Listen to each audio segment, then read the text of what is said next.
The wilds of Alaska are a vast and untamed frontier.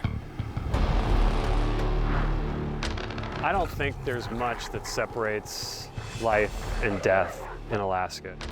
Depending on your circumstances, you can find yourself right on the edge, and that edge is razor thin. Amid the rugged wilderness, people vanish at an eerily high rate. You have to be in tune with everything around you. Outside Anchorage, a maniacal killer comes unglued. 911. Within Machete, we're dying here. The evil on his mind soon becomes apparent. He's hunting humans. No one was safe. Absolutely no one was safe on the streets that day.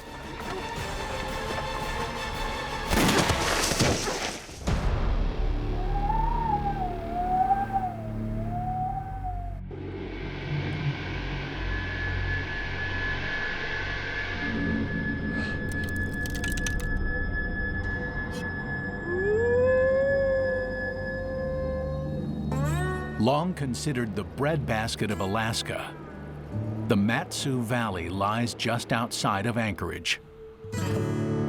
Tucked between the mountains lies a rural oasis, the sleepy little suburb of Palmer. Palmer was a whistle stop. In 1935, they brought immigrants up from Michigan and Wisconsin and Minnesota. They were given land tracts by lottery, essentially just pulling their name out of a hat. And from there, it grew into the town it is today. A pioneer's paradise, where the soil is rich and the sun never stops shining. In 2007, 28-year-old Aaron Rodgers is basking in the glow of a second chance in Palmer. His father, Chris, and his fiancée, Lenny, agree to let Aaron live in the house behind theirs after he's convicted on a drunk driving charge. He was helping Chris and Lenny around the house. He helped them paint. He helped them do a lot of things around the house. He helped with the yard work. And so I thought he was doing real well. Chris and Lenny had known each other for years. They'd drifted apart after childhood, only to reconnect as adults at an AA meeting. Lenny had been sober for 13 years. Chris had gone seeking support for his son. Chris was my heart and my soulmate. He was just the most romantic man I'd ever known. I knew that we were going to be together forever. On December 1st, 4 months after taking Aaron in, Chris and Lenny host an impromptu celebration with family and friends to mark their 1-year anniversary of dating. We were celebrating exactly 365 days together. 365 perfect days. We made Aaron's favorite meal, homemade pizza. He and I went shopping together for all the ingredients, and he did all the chopping and preparation. The evening is filled with happy times and talk of the couple's future. We were going to get married on June 21st on the solstice. We were going to have a Woodstock wedding. Caught up in the excitement, Aaron volunteers to take care of the floral arrangements. I mean, I felt like Cinderella. I felt like a princess in a Disney movie. It was the happiest evening of my life. After the party, Aaron retires to the living room to watch TV, while Chris and Lenny turn in for the night, along with Chris's dog, Bear. Bear was a half English mastiff, half wolf, and he came with Chris. They were a package deal. Bear weighed 150 pounds, and he was just a big puppy. He loved Chris, everywhere with Chris. Chris had let him ride in the truck with him, and he'd just sit there, in the passenger seat. But when you looked at the truck from behind, it looked like there was a blonde woman sitting next to Chris. You know? And so that was, I always got a chuckle out of that. Hours later, as dawn begins to break and the Matanuska winds howl outside, Lenny is lying in bed awake. I heard Aaron going in and out of the house. You know, he's watching TV in the living room, going out and having a cigarette, coming back in. You know, I looked at the clock and it was 4:20, and I was almost gonna get up and say, you know, please go to bed. But before she has time to utter a word, she is shaken to the core by the unimaginable. All of a sudden, this person comes in with what I thought was a stick. And he is yelling, "Look at what you're making me do," and starts hitting Chris on the neck. And I jump across the bed, try to grab the stick, and bring my hand back, and that's when I lost the tips of my fingers. And I'm looking at my fingers thinking, I'm being hit by a machete. At the same time, I'm wondering if Aaron had been hurt, because I knew he had been in the living room watching television. In an instant, Lenny Moran is in the middle of something she cannot even begin to comprehend. Then I realized it was him, that it's Aaron. And I'm trying to wake Chris up, who I don't know if his head is even still on him. Then suddenly I hear this sound come out of him, and he picks Aaron up as he rises up and is able to carry him into the kitchen. I was praying the whole time. I was saying the Lord's Prayer over and over again perfectly, hoping that he would snap out of it by hearing my prayers. Lenny is desperate for cover. She scrambles to protect herself as blood pours from the massive wounds of a 22-inch blade. At this point, I'd been hit several times. My elbow is gone, and my leg is cut very, very badly. I'm not able to stand on my leg. I'm able to hop. I am able to get into the bathroom, but I'm not able to lock the door because, of course, the fingers are cut off.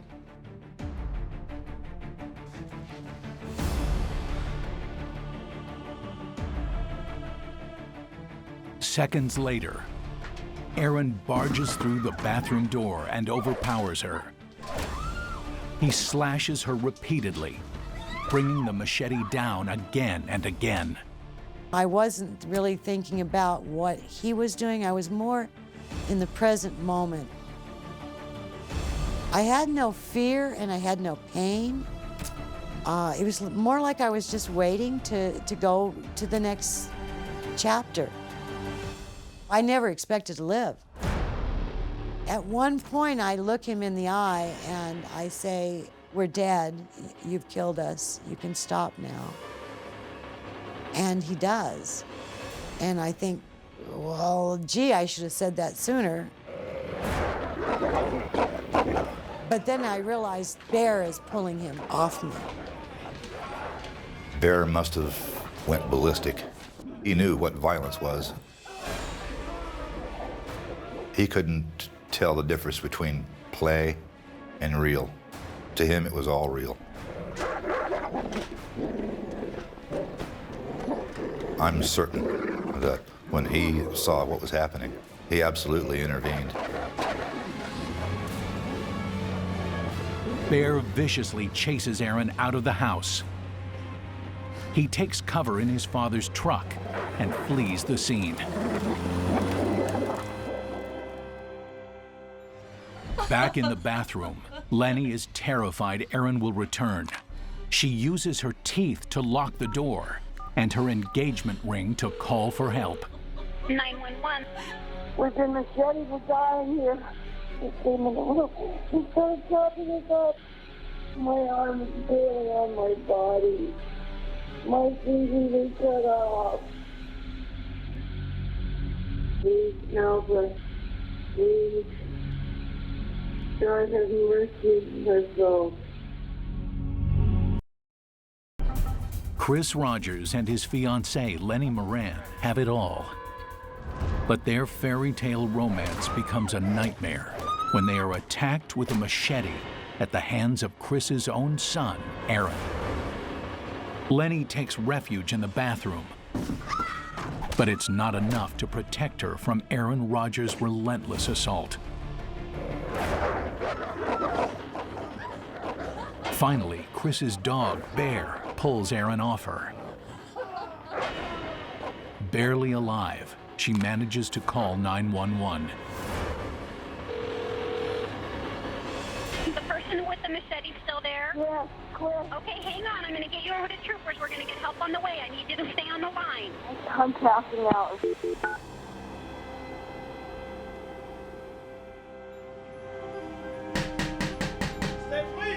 Within minutes, Alaska state troopers and the local district attorneys arrive at the grisly scene. They find blood everywhere, in splatters, in drips, in pools. The walls are painted red. It's hard to find the words to describe it. It's almost like in a house of horrors or something like that, because, I mean, there was a lot of blood. Troopers kick in the bathroom door and find Lenny clinging to life. I said, oh my God, is she in one piece? How are we gonna get her out of here? And then another one said, we're just gonna wrap up and roll. While EMTs tend to Lenny's wounds, she tells officers her future son-in-law is responsible for the attack. And that's not all. If he took off in his father's truck, he's now armed with more than a machete. The night before, Chris put his .357 Magnum revolver under the seat.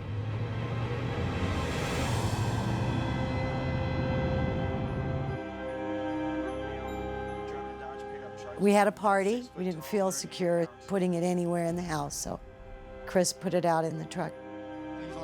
Lenny has no idea her fiancé is dead.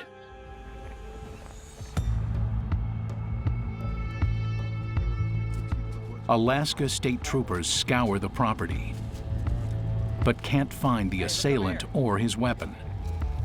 There is also no sign of Bear. We were worried about Bear because he was missing. There were blood stains, dog paw prints. It's leading away, so we knew he was injured. A handful of neighbors team up with armed troopers to find the injured animal. Fearing Rodgers' next move, police contact neighboring departments and warn them to be on the lookout for a dangerous suspect. Armed with 2 deadly weapons, a blade nearly 2 feet long, and a .357 Magnum revolver. There was a certain amount of unpredictability to the situation. And nobody had an idea where he was at that point. Alaska is a great place to disappear. And if you want to escape and you need to hide, there are very few places left in the world where you can do it. And Alaska is one of those places. The word first came out later on in the morning on Sunday was that this was sort of a domestic crime that took place, and now they're trying to find the assailant, and the assailant's on the run. We had no idea what lay in the future.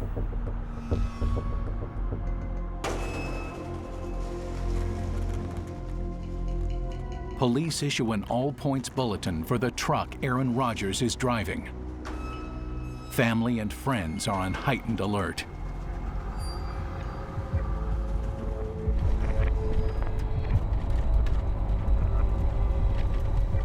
No one knew where he was, and we didn't know where he would show up. what he was like, what he was going to do. And so everybody armed themselves and were ready. Fortunately, troopers find Bear alive, but badly injured. He's bleeding profusely from a missing canine tooth and a 6-inch gash from the machete. He just seemed bummed. I think he missed Chris, missed Lenny. I don't think he really comprehended in the end what had happened.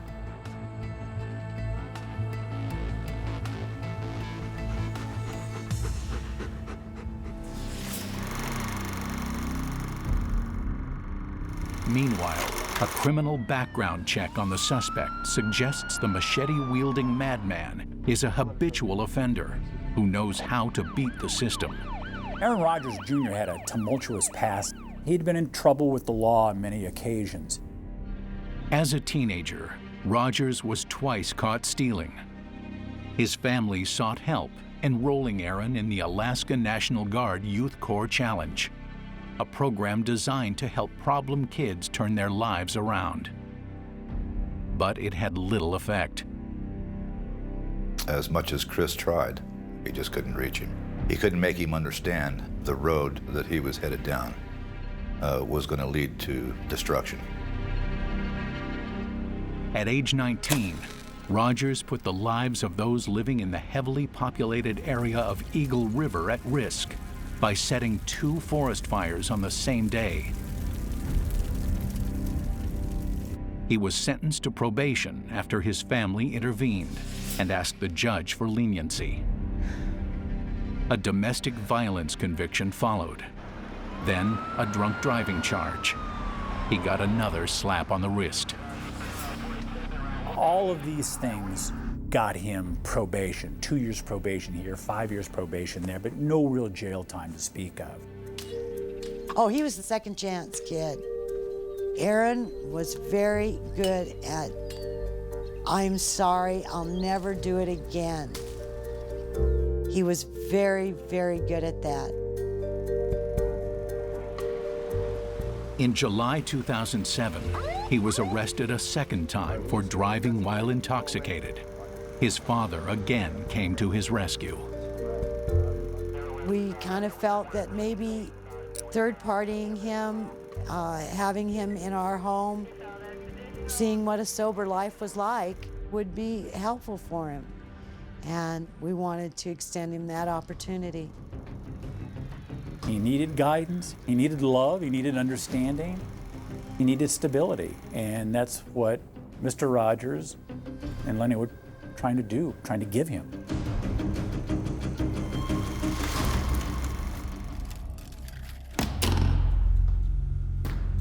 "5 months later, Chris Rodgers lay on an autopsy table. The medical examiner counts 25 machete wounds, including 13 to the head and neck. There isn't enough blood left in his body to perform a standard toxicology test. The wounds were wide and deep. You know, the kind of wounds that open up muscle, layers of muscle, and where you can look into the body, those kind of wounds. Definitely has to be one of the most brutal attacks in the history of Alaska. Lenny is struggling to survive the same kind of gaping wounds. Both arms, one leg, from my head to my toes. He hit me 3 times in the head, right through here, and then they quit counting at 50. Meanwhile, police in Palmer know Aaron Rodgers is a step ahead of them. But they have no idea that he's made his way to Anchorage, or that he's ditched the truck he stole from his father, along with the machete, and is now on the prowl for a new set of wheels.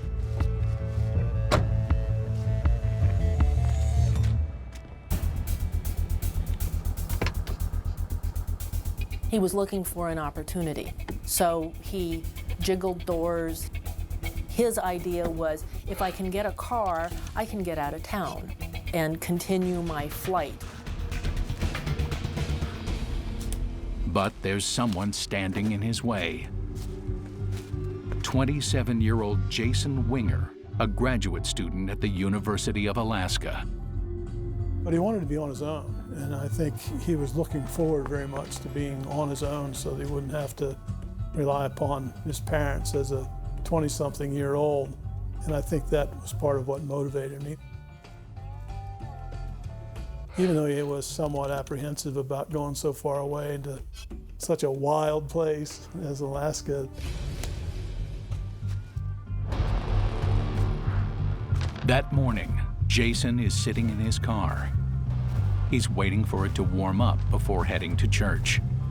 He went out to start it up because it was frigid and he needed time for the engine to warm up. And he was listening to music, probably oblivious to anything that was going on around him.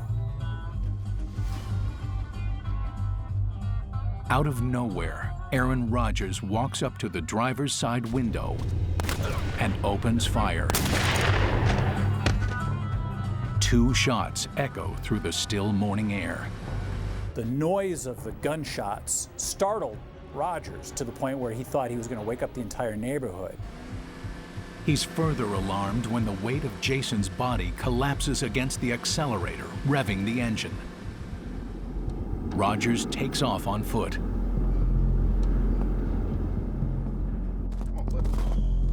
A short time later, a neighbor walking his dog finds Jason slumped over the wheel and calls police. When medics arrive, Jason Winger is pronounced dead at the scene. That evening, we got a knock at our front door, and almost immediately Debbie knew what was coming and she started to cry. I thought, oh no, this can't be true, this can't be happening. Interviews with family, friends, and neighbors offer no clues as to who may have wanted a man like Jason Winger dead. Winger had dedicated a large part of his time to working with the developmentally disabled. He had a fondness for the underdog, the person that might have been lacking in some way, not by any fault of their own. Just kind of disbelieve, well, who would want to shoot him? You know, why? What possible motive? I mean, even if they wanted to steal the truck, he probably would have given him the keys or even driven him where he wanted to go. That was all very random. And that's what was scaring a lot of folks too. It just seemed very random. Exhausted, Rodgers ducks into the wild to rest. When he wakes from a nap, he buys a pack of cigarettes and a bottle of beer at a nearby convenience store. But his plan has changed. He's no longer hunting for a way out of town. He was hunting for people. He was going to take as many people out as possible. He wasn't worried about getting caught. He was going to take more people out with him.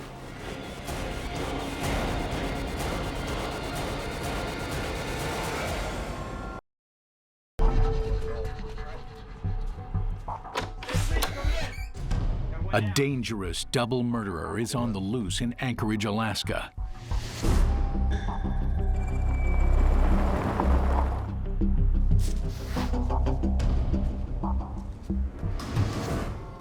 And 33-year-old Elizabeth Rumsey, a law clerk for the Alaska Supreme Court, has no way to know she's about to meet him face to face. She's walking home alone after volunteering at a local theater. I was supposed to meet a friend for dinner, and I had not brought my car with me. This is literally what went through my mind. It might not be safe for me to walk home late at night after I'd had dinner. Why don't I go get my car now? Liz is chatting on her cell phone when she's suddenly surprised by the tall, skinny stranger. I hadn't heard him or seen him, he just appeared, so it really did sort of startle me a little bit. He just said, you know, do you know what time it is? And it just struck me as like, wow, that was out of nowhere. Liz keeps walking. Minutes later, she steps off the bike path, only a block from home.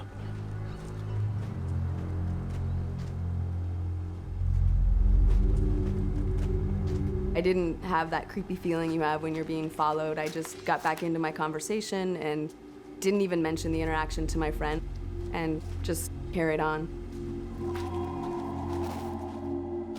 He thought that she might have recognized him and that she was going to call the police. Suddenly, Rodgers unloads his weapon, shooting Liz 3 times. They all hit me as I was falling. It was all at once.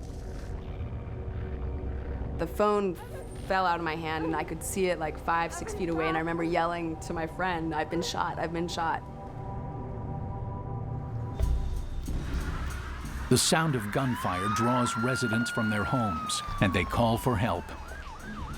As darkness falls, medics arrive and police search the scene for clues. All the while, the sadistic gunman watches from the woods. This is a pretty cruel and heartless and callous individual, somebody who's demonstrating a devil-may-care sort of attitude about what he's doing, because he's enjoying watching the police response. Liz is rushed to the hospital in critical condition. She is unable to describe her attacker to police. I didn't make the connection between the person who asked me for the time and who could it have been that had just shot me. The police are saying, who did this? And I'm like, I have no idea.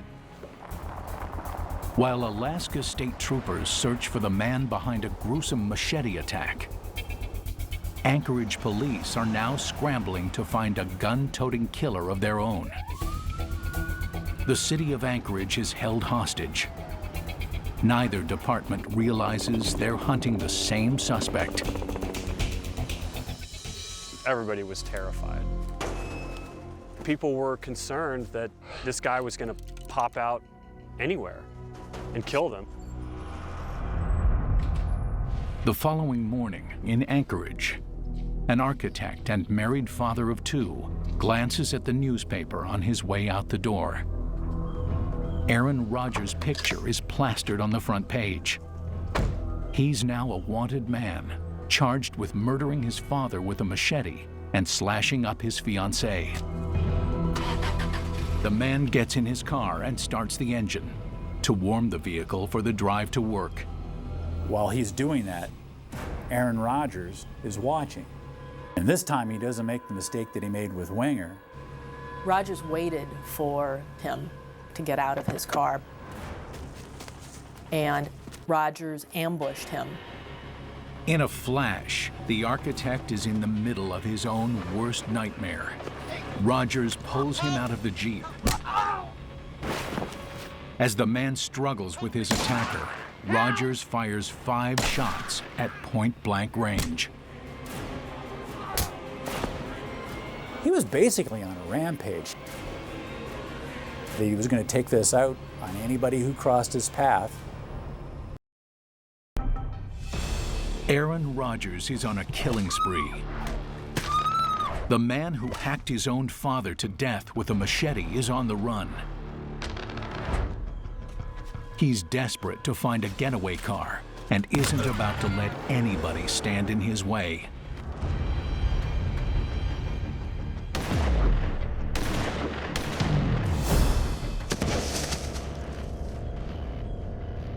He disappears into the outback after shooting Liz Rumsey in the back.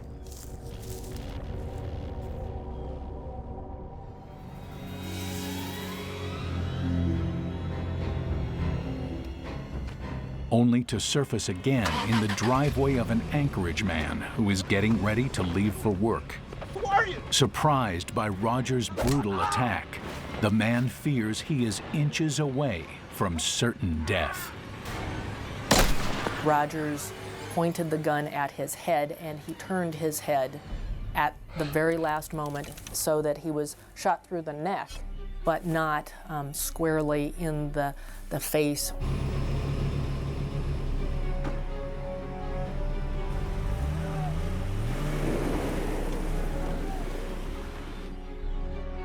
He was afraid that Rodgers might actually run him over, that the assault wasn't over with. Instead, Rodgers races from the scene. The man somehow manages to crawl to his front door. Suffering from a punctured lung, he can't yell loudly enough to wake his wife, who has dismissed the sound of gunfire as fireworks. Having been shot through the arm, having been shot through the torso, having been shot through the neck, he has to try and manipulate a cell phone with bloody hands. He ends up using his teeth to actually get the phone open because his hands are too slippery to get the phone open. He musters the strength to dial 911. 911, what's the location of your emergency? I got attacked with a Tell me your location again. I'm bleeding. Where were you shot? In the stomach, in the leg, in the arm.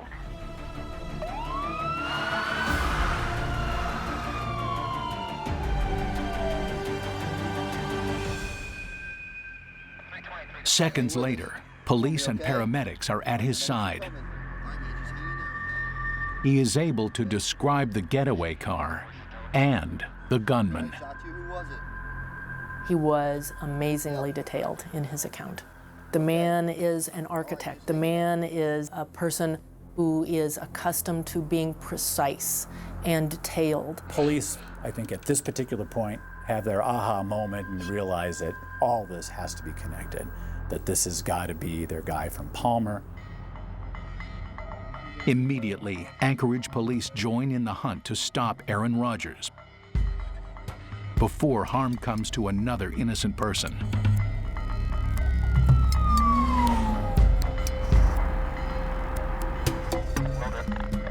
It was just complete randomness. And again, whoever was going to cross his path was in trouble that day, and no one was safe. Absolutely no one was safe on the streets that day.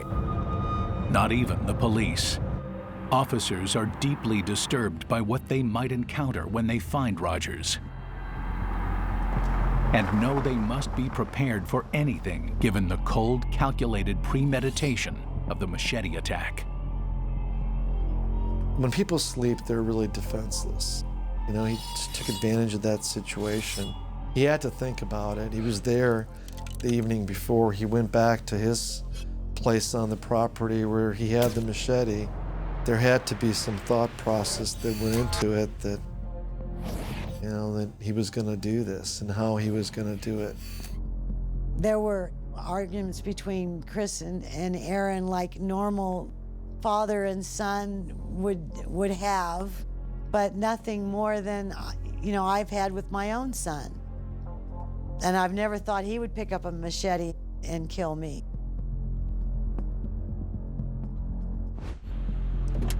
Those closest to the suspect share all they can with police in hope of giving authorities the upper hand. But even those who know Rodgers best are at a loss as to what could have set him off. I don't believe he just snapped. There is something missing inside people that do this. A conscience, and an inherent evil resides in its place. My heart's pounding out of my chest just thinking about it.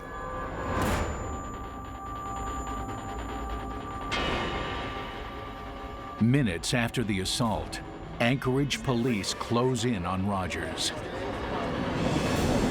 They spot the stolen Jeep and quickly follow in behind it. Rodgers tries to outmaneuver police, gunning the vehicle down a narrow road. It's very obvious to the police that this fellow's not going to give up. And two police officers decide to ram their car into his to disable it. Cops force his vehicle into a ditch. From behind the wheel, Rodgers grabs his gun and takes aim at officers. Police prepare for an all-out bloodbath. He was in that mindset of just, he was going to go out in this blaze of glory. Anchorage police have cornered the man behind a heinous machete attack and string of random shootings. And it quickly becomes clear that Aaron Rodgers isn't going to give up easily.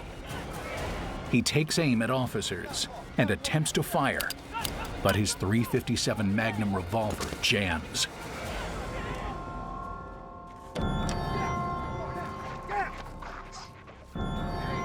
He's quickly subdued and taken into custody.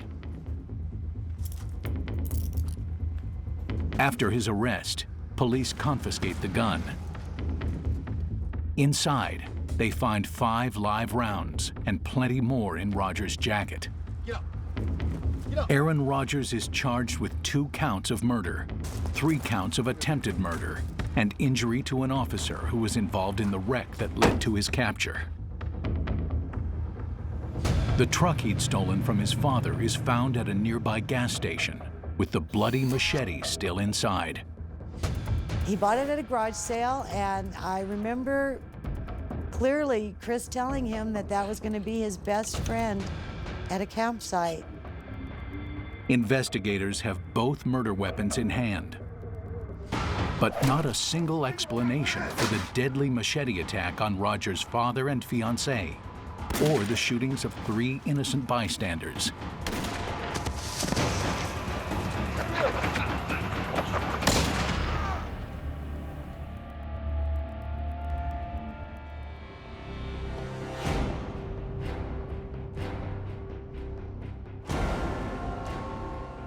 During questioning, Rodgers offers few clues about his actions. Why'd you attack your father? Saying he attacked his father and fiancée because he was angry over how his family treated him. I'm not sure anyone really knew what was underneath. I think a lot of it had to do with his mother. He referred to his mother as Scary Sherry. Told me that she'd slap him because he looked like his father. As a child, Rodgers endured his parents' bitter divorce. He'd only begun to form a more solid bond with his father in his later years. I think that what he went through as a child, made him who he is today. Why was Chris not there to protect his sons? She would not allow it.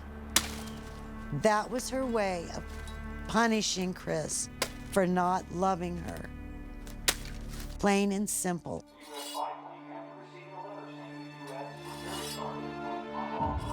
He tried giving him guidance. He tried to get him out of trouble. And it was a constant struggle for Chris. Friends and family admit they knew Rodgers had been a troubled kid, but they never dreamed he was capable of inflicting such carnage upon the community, or killing his own father in such a deliberate and gruesome attack. It's inconceivable why he did what he did. I don't know. Only Aaron can answer that. Perhaps more shocking, Rodgers confesses the string of shootings stemmed solely from his desire to kill a few more people. I think at that point he just figured that his life was pretty much over. Whatever else he did wouldn't be of any consequence. He made a statement. He said, people think I'm some kind of monster, but I'm not. I'm really a nice guy. I'm not as bad as people make me out to be. That's what he thinks of himself, even after all this. And he's denying that, that these acts are of the most horrific kind that any human being can perpetrate against another, and he did it more than once. There's absolutely no sign of remorse that I could see.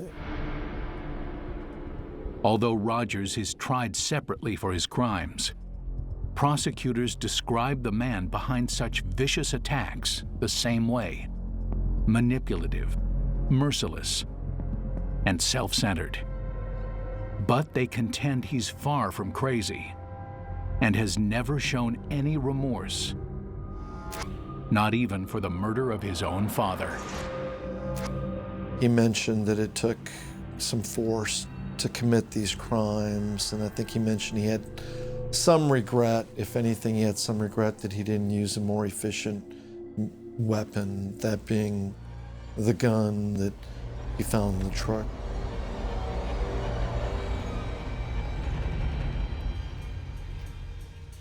In a surprise move, prosecutors called to the stand Bear, the 150-pound wolf mastiff who came to Lenny's rescue. I'm sure had an impact. It's like, wow. I'm sure everybody in the courtroom was amazed at his size. I credit Bear for saving her life. In the second trial, Rodgers' defense attorney uses a different tactic.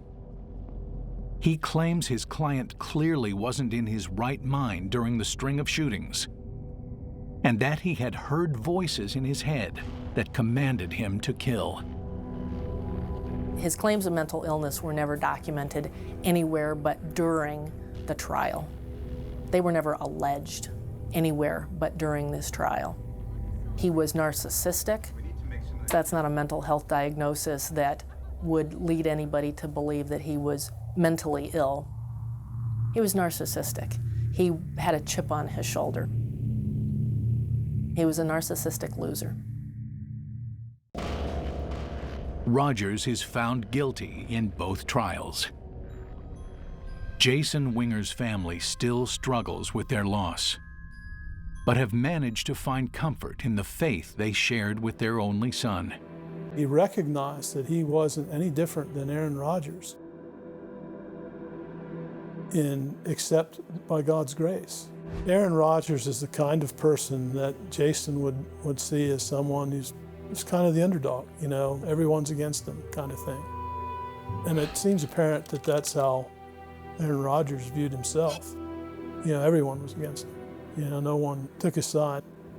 I think Jason would have worked to try to get him to see that his thinking was all wrong. Meanwhile, Lenny and the other survivors refuse to let Rodgers' demons define them. She has found strength in her own convictions and a way to go on without Chris. Our relationship started with the Lord's Prayer 365 days before, and it ended with the Lord's Prayer. I believe that was the last thing he heard. Lenny has undergone 17 surgeries since the Machete attack. She still struggles with post-traumatic stress, but hopes her story will encourage others. She is planning to write a book about the power of a survivor.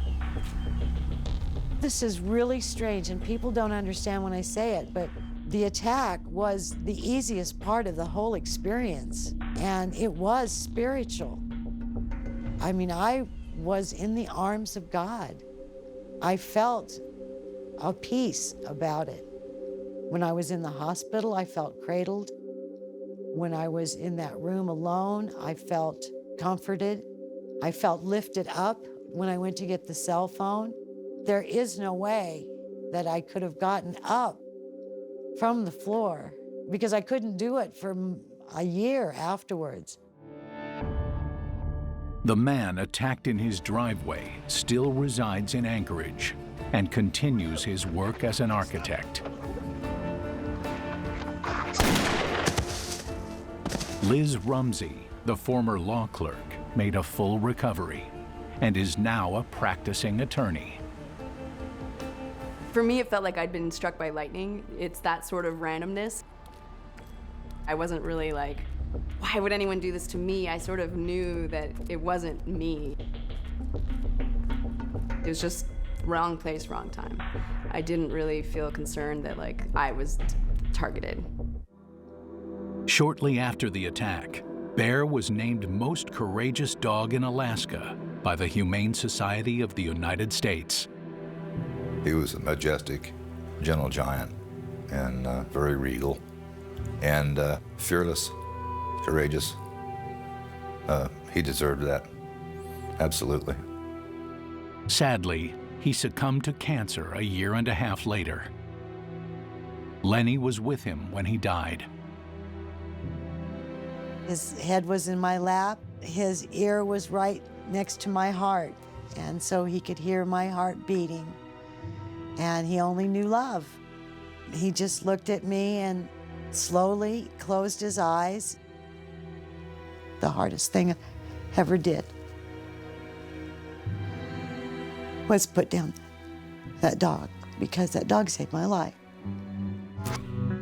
Aaron Rodgers was ultimately convicted of the murders of his father and Jason Winger, as well as attempted murder and animal cruelty. Before sentencing, Lenny Moran expressed to the court all that Bear could not. Christopher Aaron Rodgers Jr. butchered my heart, filleting it as surely as he slaughtered his father. Show him the same mercy he showed us. Rodgers was sentenced to 498 years. He is guaranteed to spend the rest of his life behind bars. I believe he got justice, but what he deserves, that will never happen. My world is different than other people's world. My reality is that children kill their parents. That is the way it is.